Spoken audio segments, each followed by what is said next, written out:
August. Today's lineup. I am Nestee. I am MVP. Chris Lowranger. OGS Nada. Genex Puzzle. Slayers Ryung. Hongun Prime Week. Startail July.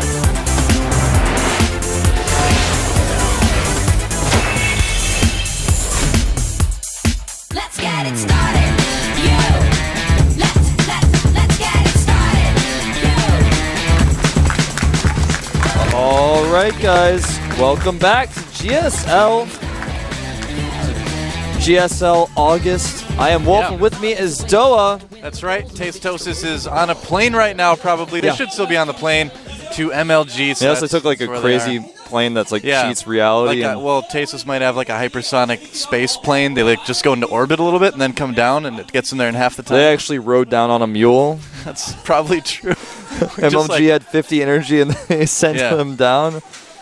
So, yeah, that's why we are filling in for them, of course. Yep, that's right. Now, big thanks to our sponsors at G-Skill, and not to mention Pepsi, also Ola put my ebook. Mountain Dew right yeah, here. We've got a Mountain Dew right there. Oh, look, they covered it with the Twitter. Oh, well, you can see the bottom of it. Yeah, you can see the green there. That's Mountain Dew, of course. Now, of course, follow GOMTV at GOMTV on Twitter. We're like looking down, like we want to show you guys the Pepsi, and of course, go to m.gomtv.net on your mobile phone. You could be watching us live there right now. Yeah, actually. maybe they are. Maybe some of them are actually. Yeah, some of you are. Possible. Proud of you guys.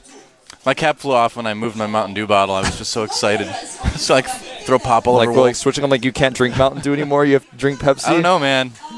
Are you gonna drink my Mountain Dew? Because it's like been in my mouth now. Well, gross, I trust you, man. Like I know you don't have any weird diseases. It's true. It's not true. that We weird. actually had our medical exams here to get our alien registration card, so we can get like our own Starcraft 2 account and things like that. So yeah, casting the GSL happily, disease free. Isn't that great? John took us yesterday. We had a lot of fun. We basically went all over Seoul. But let's take a look at our first match here. There's our Pepsi GSL event. Yeah, don't forget to tweet us photos, including Pepsi, and check it out. We're going to announce the winners a little bit later and send you guys some GOMTV t-shirts. You can see all the info down at the bottom of the screen. Of course, the event dates is the 10th through the 5th of September, or August 10th, rather. And that's a remix of Girls Just Want to Have Fun, isn't it? Yeah, it sounds like it. We have all sorts of girls do just want to have remixes. fun. They do. Watching the GSL, that's what they want to have fun. That's what they should be doing. I know my wife's watching right now. She's like, stop slouching. I can hear her through the through the sound waves. I don't know. Guys, you can see the info down there about our finals. It's an Axe Korea. I've actually never heard of that, so I don't know exactly where it is, but you have to look it up. Huh. But obviously it's in Seoul, so just look that location up. That'll be nice. It's going to be at 6:10 our regular time, so please be sure to tune into that. Yeah. Make sure you watch that. We're going to be there. Well, we will be there, yeah. From the audience. That's right. We got our VIP seats. We're going to sit up at the top. Yeah, that's right. Speaking of seats, there's a huge amount of people today. Yeah, there's actually barely any seats open. I think this could be the biggest crowd I've ever seen. Yeah, you guys can't really see it, but I'm sure you'll get a shot of it as the night goes on. But this is a pretty huge crowd in here. We've got people filling up the entire studio. You could be here, too, if you were in Mukdong right now. If you're in Seoul at all, you should get on the subway right now. What are you waiting for? There's still time. Subway system is great here. You can get here without any problem at all. Yeah. We spent a lot of time on it. I'm sure actually some people right now are watching on their mobile phone on the subway on the way here. Yeah, that's perfect. Then you get here and you can turn off the stream right as you enter the building. That's awesome. Yeah, you guys should be tweeting about the GSL to your friends, the people who can't watch, people don't have, they're not able to watch right now, can look at your tweets. Add hashtag GSL. You can search for hashtag GSL and find out what's going on. Maybe people should really actually just give updates about the games, have an LR thread type of thing going on Twitter. That would be really awesome. All their other friends tweet them back. They're like, don't spoil it. No. I get some of those sometimes. Sorry. Actually, I don't know. We won't get into spoilers, but I don't feel that bad about it, technically. I don't know how you feel about it, but... Well, I mean... Yeah, you don't have to follow people who do that type of stuff. That's right, too. Let's take a look at yesterday's match results right now. Of course, we had MMA versus Optimus Prime, and unfortunately, well, for MMA anyway, Optimus Prime.we came out triumphant. We also had Keen take down Bomber. That was a very interesting series. We also had Top taking down OGS Zenio, And we had MVP Genius take out ST Virus in a battle of all-ins for all eternity. It's kind of like the first game. He did the Marine Tank Banshee all-in, and Genius was like, well, fine. We Protoss, we can do all-ins too, you know, that we can make these things called Void Rays. We can all-in as good as any of you Terrans can. Well, a lot of people are struggling with that Marine Tank Banshee timing attack right now, so you have to be very careful with that. And, you know, Terrans now have to be very careful of Void Ray all-ins. These two all-ins are very prevalent in this matchup right now from both sides, so it's something that you have to be very careful of.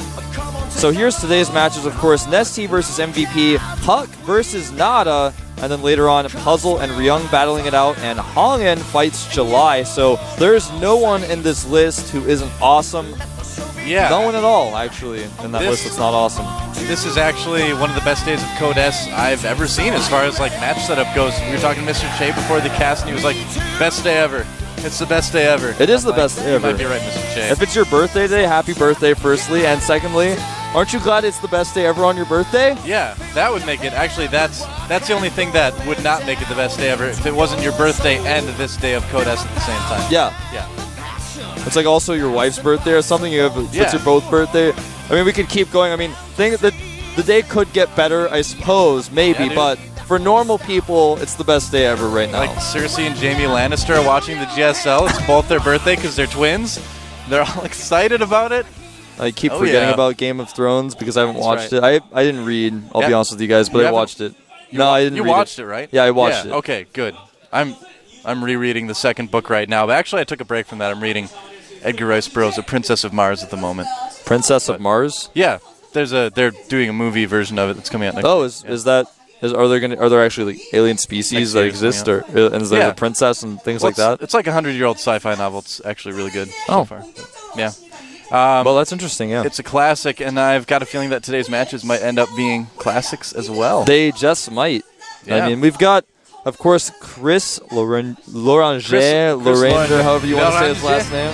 I don't know. We saw him earlier. He looks a little bit tired, but he's coming here. He's got to go to MLG after this, by the way. Yeah, but look at this guy. Oh, look at that win rate, man. Wow, that's a lot of W's. That is a lot of W's. Only dropping a game to MMA. That is more W's than you would see someone type if they were saying, what? When they were asking about something that they ended up being surprised about. They like accidentally type an L even though it's on the opposite side of the keyboard. Yeah, so only one loss. That was to MMA in the round of 32 this season. But talk about craziness. That was look at that. Look at the points. Look at that. 12,700. He's ranking first, obviously. Yeah. Now, you know, that doesn't really mean a whole lot when you just look at that number, but when we show some of the other players that are playing tonight, you'll see that their numbers are significantly smaller than 12,700. Well, I mean, look at this guy. He's so suave and cool, too. I mean, we saw Genius's picture yesterday. The girl just had, like, her hand on his head like she was patting him like a puppy dog. Yeah, the same girl, actually. Her arm. Well, yeah. We same girl that Genius was with. Yeah, man. We can see the difference. It's that aura of success. Nestee is not tame like Genius. No way, man. She hasn't tamed him. He is actually controlling everything here. Look, like, I wonder what book he's reading there. He's actually probably, like, showing her these new builds that he's got up his sleeve. And here's in a magazine. That's his book of builds would be at least that thick, if not more, on that super thin magazine paper. And look at this Nestee. She's happy to be with him too. Not quite, as happy, but he's right up there in points. This guy, he's second. Yeah. It's Nestee on top, MVP right underneath him. They're going to duke it out right in front of us. Yeah, you can see a lot of recent losses for MVP. Yeah. You can see QXC, even one of our foreign players who came, beat him in the GSTL. Yep. Losing to, though, Ganji, Bomber, Beyond, and Zenio. Those are all top-notch players. So, yeah, they are. Those losses aren't really indicative of a bad player. I mean, you can't compare Nestee's win rate versus MVP's win rate very easily. Now, I would have to peg Nestee as the favorite. I mean, he's nobody can stop this guy right now. I mean, yeah, you have to kind of consider him as the favorite, but MVP, could take. I've talked to a lot of people today that think MVP is going to win as well. Jeho here is the esports manager for Blizzard Korea, is here to watch the matches. We didn't have the heart to tell him that he was wrong, but I think he was going to win. I think that Nestee's going to crush. We'll see though, because MVP is going to be one of the best chances. Now, here's a shot of our crowd. Look at how huge the crowd is today. So many foreign fans, but Korean fans as well. Yeah. They're getting excited. They should be. Let's get into the game. MVP versus Nestee here at the GSL round of 16. Holy check. I saw that. There they are. Oh, yeah. All right, so map 1 is going to be Daybreak Dual Sight and Crossfire, the eliminated maps for these two guys. Interestingly enough, our Terran player MVP eliminating Crossfire. Well, you know, we've talked about it before, or at least I think maybe it was me and Molchap that talked about that. Crossfire actually has a higher win percentage for Zerg than Terran, which is that's a bit true. surprising. Which is extremely surprising, but when you look at the actual matches, you can see that in a lot of cases the Zerg players are just way better than the Terran players they played against. Yeah. Now, we're going to get to see our first game on Daybreak, which is a really cool map. I've really enjoyed watching things on it. Yeah.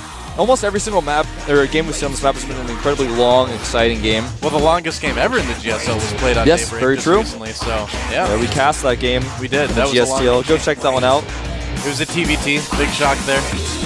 Yep. Well, we saw some really short TVTs the other day. Yeah, man. Wow. I mean, like yesterday, too, we saw some pretty short TVTs. Or GOMTV versus Teja in Code A. That was a short TVT series. It's like you blink and you miss it. But still worth watching, I would say. It's kind of a funny series.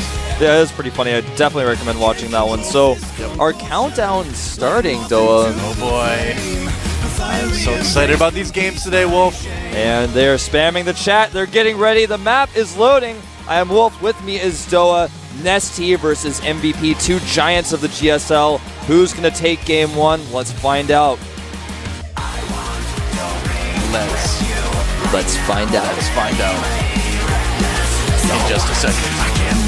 Or maybe two. Right now.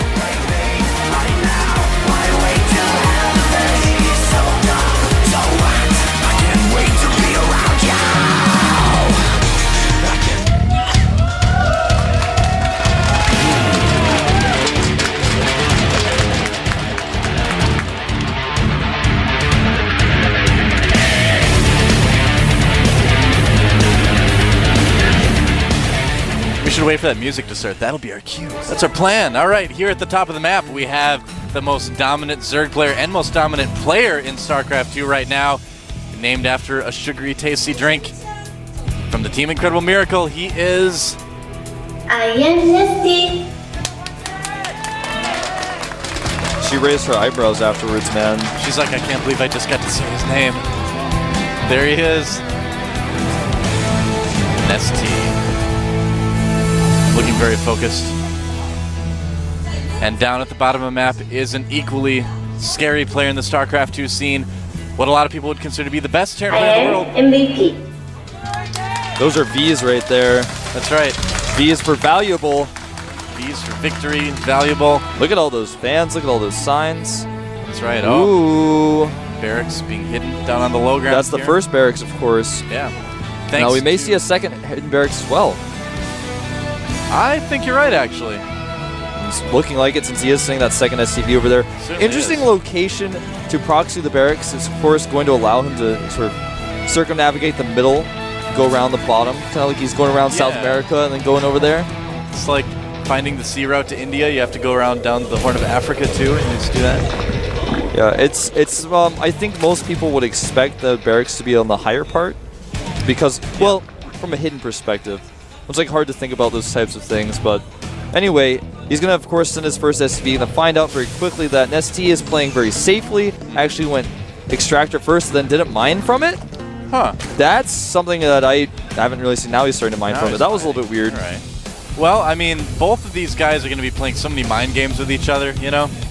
I mean, when Nestee scouts, he's going to be like, wait a second, where are your barracks? He's just basically he's doing a new build.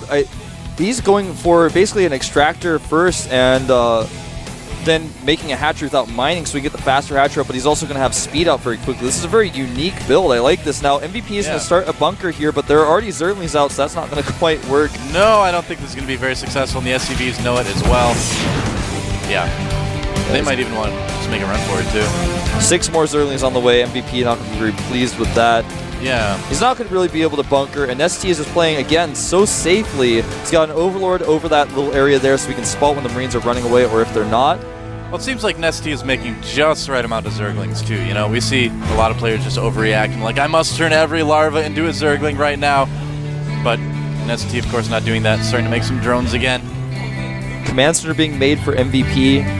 His attack, his pressure has done nothing. He's lost some barracks building time because, of course, he had to lift those barracks and send them back into his main. Yep. But he didn't lose anything, really. He made Nestee make a bunch of Zerglings. So 18 SCVs to 16 drones right now. Yep, he's going to get that little economic lead, which is always nice to have early in the game. Oh, Nestee does lose a Zergling there, but that's okay. And right now, I mean, Nestee's still really in the dark about, you know, what exactly MVP is doing. I mean, I suppose he could kind of make an assumption that his opponent's expanding, but that can be kind of a dangerous assumption to make.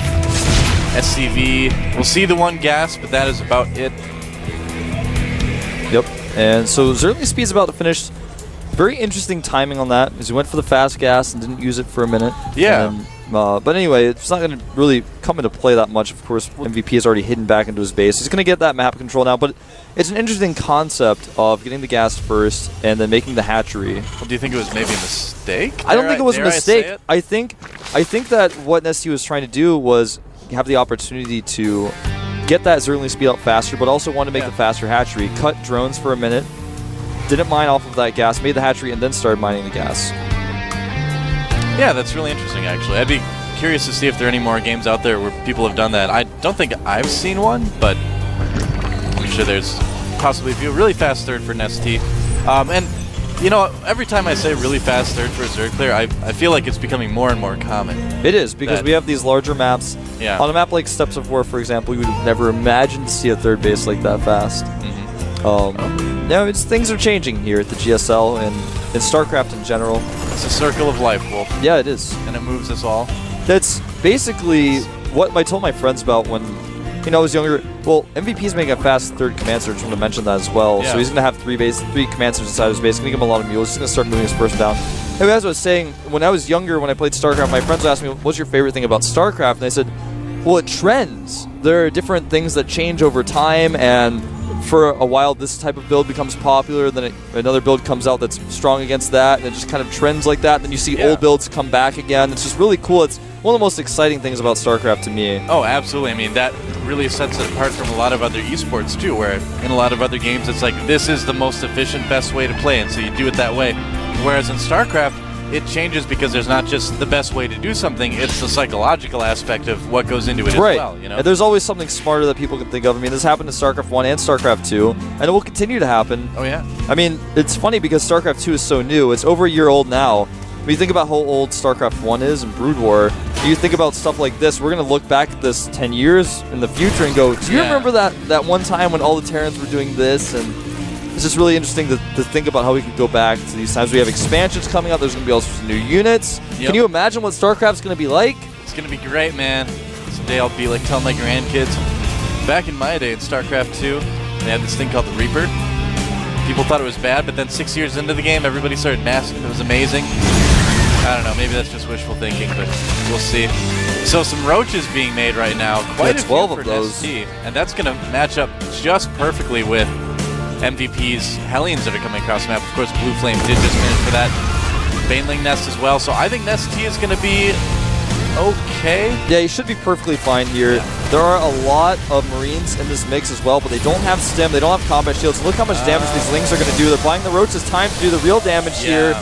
And MVP is wishing he hadn't moved out, I think. He is going to send his Hellions up to do a little bit more harassment, but because Nestee already has his creep perfectly connected, he's going to be able to defend this pretty easily, unless the Hellions get into the main. Uh-oh! That's not good. Hellions getting into the main right now. They could kill a lot of drones here right now. They are starting to kill quite a few of those drones. Oh boy, this is not what Nestee really wanted to happen here. Oh no!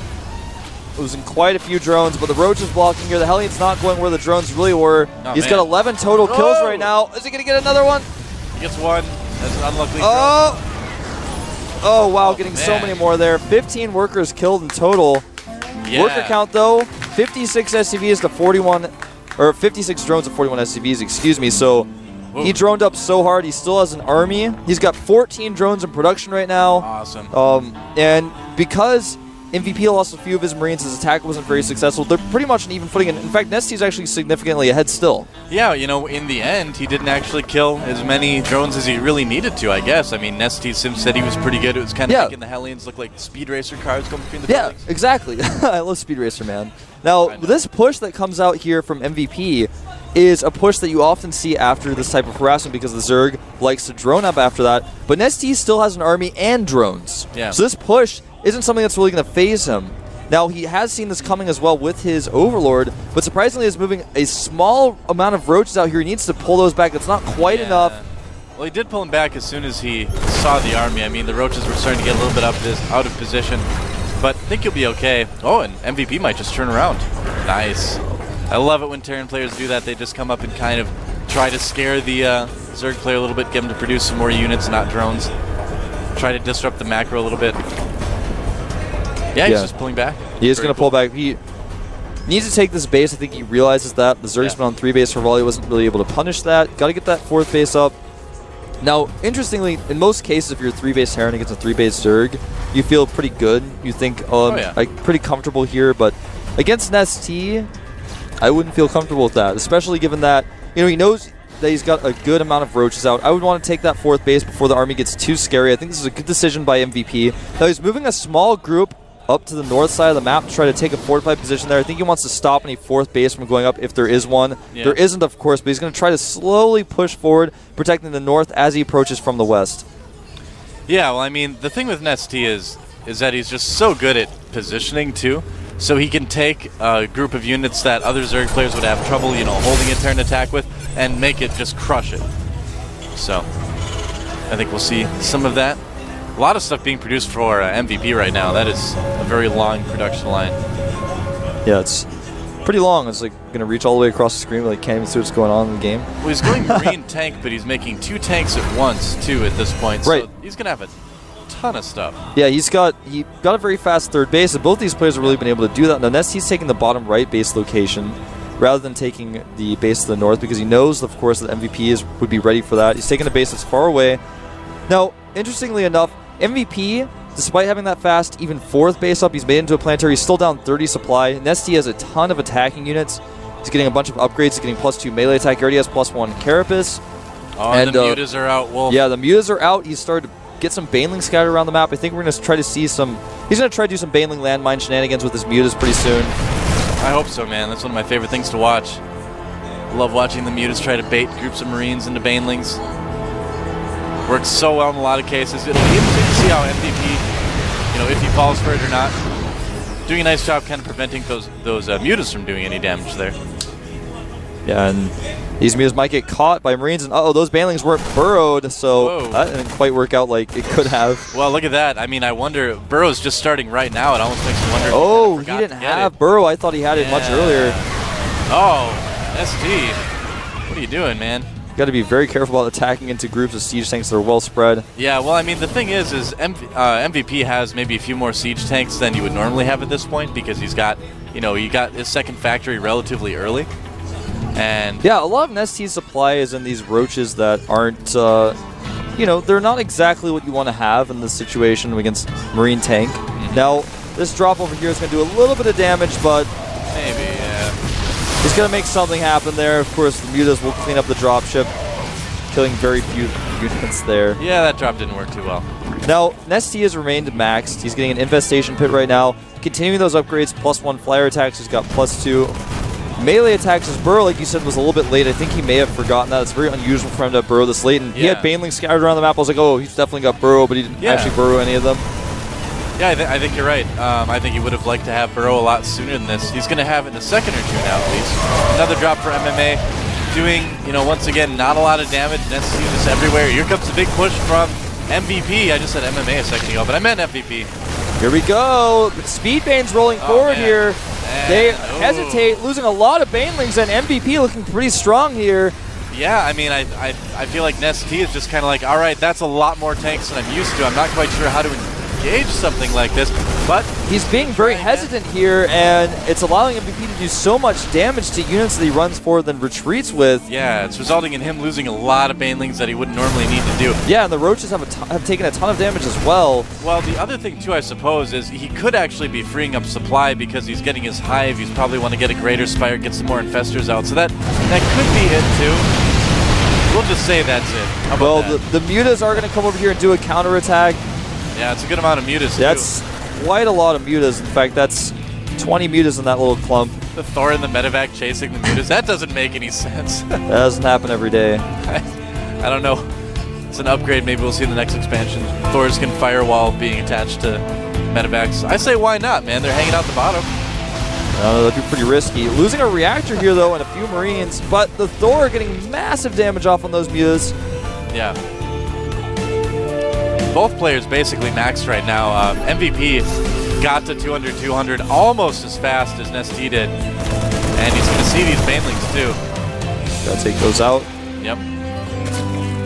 So a lot of this is going to come down to control and things like that. Right now we've seen Nestee possibly be a little bit more sloppy than MVP. Here we go. Tank sieging up here. The Marines run into banelings. What? That was a lot of Marines killed, and now there's just enough mutas to clean this up. Yeah, I mean, we were talking about sloppy. That's the sloppiest thing I've ever seen. That doesn't help at all. Whoa! Time for the mutas to go. Yeah, time to get out of there, but the supply actually remains relatively even. 181 for MVP, but immediately remaxed Well, both of is these guys Nestee. are macroing so well. I mean, look, it's basically split map right now. 7 Corruptors on the way. That's part of how Nestee is remaxing here. The Greater Spires on the way. Yeah. So he's going to start getting those Broodlords out. It's a huge success that he was able to kill that many Marines. Yep. It's actually okay that he's losing some of these units because he needs the supply, you know? Now this Queen wants to transfuse these spines, but she was getting a little ahead of herself. Muta's going to catch some tanks at the back. Gonna get a tank out of position there. Almost getting 2 tanks. Gets a medevac, too. And wasting a lot of mutas here. I suppose you know, it's possible he wants to trade supply, but that was a little bit sloppy. Not really necessary there. Yeah, I don't know. I mean, his base is under siege here by MVP. Could be trying to free up supply like you're saying too, but there's just starting to be a lot going on the map right now. Ton of Zerglings being produced. I wouldn't be surprised at all if he wants to turn those into a lot of Banelings. Maybe even taking kind of a page out of his teammate Lucira's book, getting just a huge amount of Banelings. And some fungals going off here to kill a lot of these Marines. Not, of course, wanting to use any of those Banelings if it's not absolutely necessary. May end up losing this hatchery, but looks like he's not worried about it. A little attack over here. There's just 2 turrets there, and a lot of mutas being lost. Nestee supply plummeting here. Yeah, this is starting to look a little bit rough for Nestee right now. I mean, even this drop is starting to kill off a lot of his Zerglings.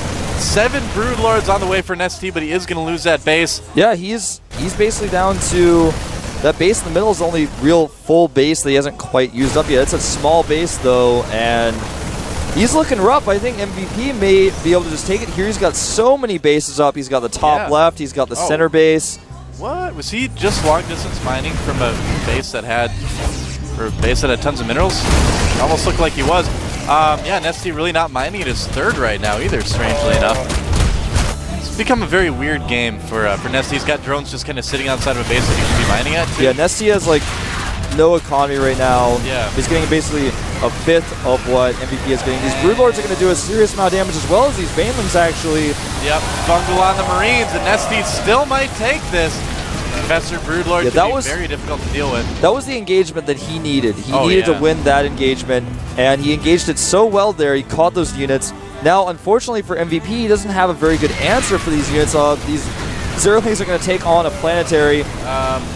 Well, they might actually get it too because it looks like they might. Being done. Fungal on the tanks and Marines, and here come the Broodlords.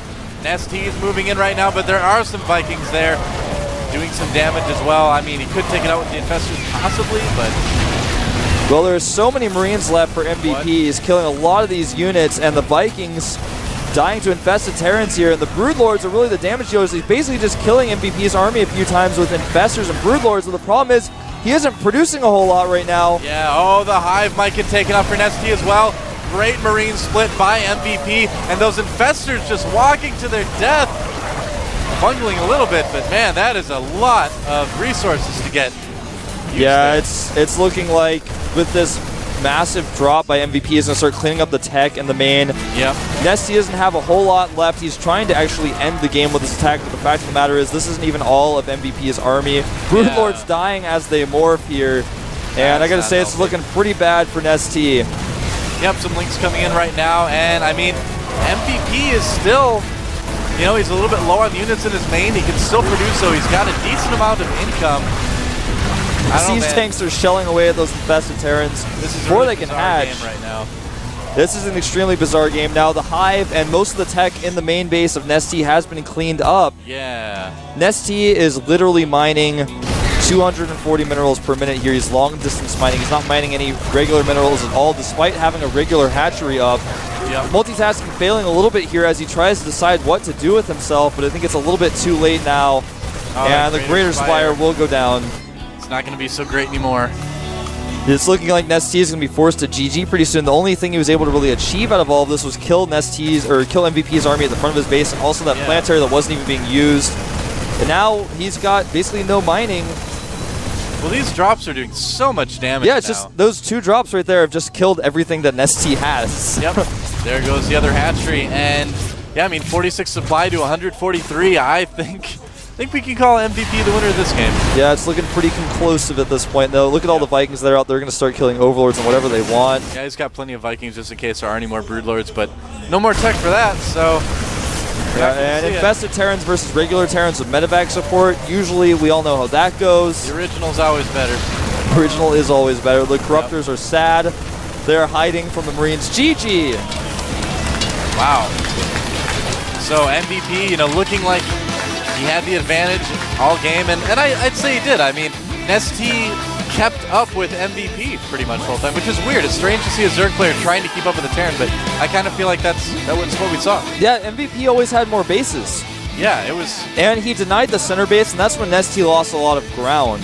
When he lost that base in the middle that he was trying to get that one up, that was kind of his plan, was to hold the middle and hold that base. But he lost that, he wasn't sure what to do. There were always drops to the north, so he couldn't really take the north base, and MVP just controlled the map and slowly but surely pushed across, made a few bad decisions with his Marines even, but still was able to just out-macro Nestee. Is that possible? Is that what happened here? Well, you know, I think lately some people have been like, I don't know if MVP is the best Terran in the world anymore. Well, it looks like this match he wants to show people that he is, because he played like the best Terran in the world that match. Yeah, he definitely did. Yeah, I mean, when you watch MVP play, just kind of like when you watch Nestee play, these guys are like on another level. You know? They are on another level. Yeah, so when you we can meet watch like this, I mean, you can watch a game in Code A and you can watch this game and you can see a very clear distinction there. Yeah, you can. Well, you can even watch other matches in Code S and see very clear differences between this TVZ and some of the other ones we've seen. Something that's interesting about this match that we just watched was that it was relatively passive for MVP. MVP is usually much more aggressive. He did have that one attack with the Hellions that he was aggressive on,